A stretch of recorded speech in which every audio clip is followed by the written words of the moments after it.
musharax maxamed jaamac dhimbiil oo loo yaqaano balaaki kana mid ah musharaxiinta u tartamaya golaha wakiilada ayaa kulan afur iyo casho sharaf u sameeyay cuqaasha waxgaradka iyo taageerayaashiisa waxaana kulankaasi goobjoog ka ahaa qaar ka mid ah cuqaasha iyo salaadiinta deegaan ahaan ka soo jeeda degmooyinka Baladhiig, Doqoshay iyo Xagala waxaana ugu horeyntii halkaas ka hadlay qaar ka mid ah cuqaasha iyo waxgaradka kuwaas oo musharaxa uga mahad celiyay casuumadan uu ku qaabilay waxaana sidoo kale cadeeyeen inay taageersan yihiin musharax maxamed jaamac dhimbiil balaaki iyo sidoo kale musharax abti jaaquro oo u tartamaya golaha deegaanka degmada Burco runtii caawa waxay ahayd marti sharaf aynu ku afureynay halkan oo inoo sameeyay xildhibaanku dhimbiil inaanu isku sii aragno halkan kuna sii ballanno intaasoo isku duuban oo weligeedba guuleysatun baa la arki jiray inay isku filantay baan qabaa cid kale inuu caawino mooyaane inaanu isku filannahay baan qabaa anigu maantana dadka inta ugu badan baabinu hayno taladii guuliga gubannimada dadkii ku taagnaa midhihii gudideennii sare ka soo baxayna waynu nahay inta guulaysanaysa saxiina waa intaa caasimada xildhibaanku inoo fidiyey waa ka mahad celinaynaaye guuliga gubannimo laba nin bay inoo keeneen ardaa galbeedoo labadaa nine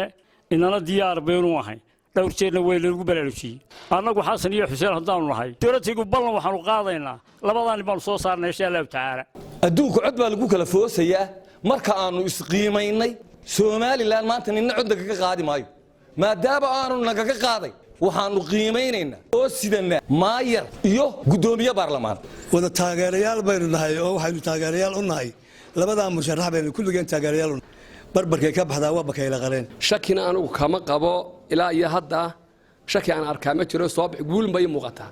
ragga labadan inay meesha aynu geysanayna midna ugu talagalay inuu noqdo maayirkii magaalada Burco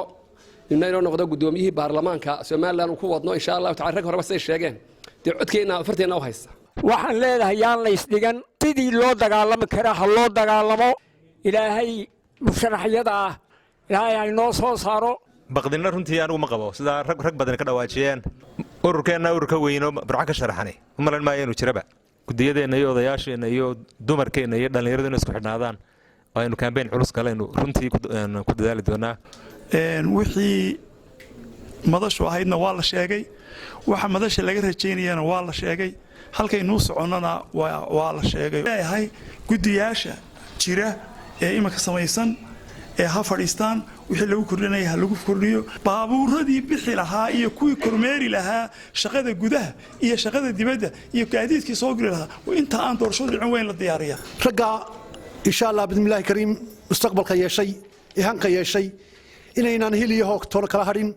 kuwii la daydeeyay inaynan noqonin baan rajadooda anigu qabaa kuwii Hargeysa iska fadhiisanayay baan qabaa inaynan ahayn laakiin anigu kuwan taageersanaya waxa weeye oo aan boga ka cadaynaya kuwii guuliga gobonnimo keentay ayaan taageersanahay oo wada oo dhinac qabanaya gabagabadiina musharax maxamed jaamac dhimbiil balaaki oo ka mid ah musharaxiinta u tartamaya golaha wakiilada kana sharaxan xisbiga talada dalka haya kulmiye ayaa taageerayaashiisa ku guubaabiyay inay dardargeliyaan hawsha isla markaana u diyaar garoowaan ololaha doorashada oo la filayo toddobaadka dambe inuu ka bilaabo deegaanada Soomaaliland marka labaad waa idin mahad celinaya ajiibkan iyaga soo ajiibteen xafladan aad baan idinku mahad celinaya kulli xafladan anigu waxaan u qabtay maanta la soo galay maalmihii u dambeeyay maalmaha u dambeeyana waxaan sugayay campaign adag baan sugayay horta ko walwal ugu ma jiro aniga xildhibaanka kaleba waxaanu qabnaa inaanu 8 subaxnimo codkeenu tirsan yahay haddaan de wax ta ilaahay aan dhicin te Soomaalidan hore u tirixin wixiniya kugu yaalo maahe waa ko lagu la barbar taagan yahay de idinkaan xiniye idin bidayna loo baahan yahay dadaal iyo dardargelin hawsheennii ah Cabdiraxmaan Trike telefishinka Horyaal magaalada Burco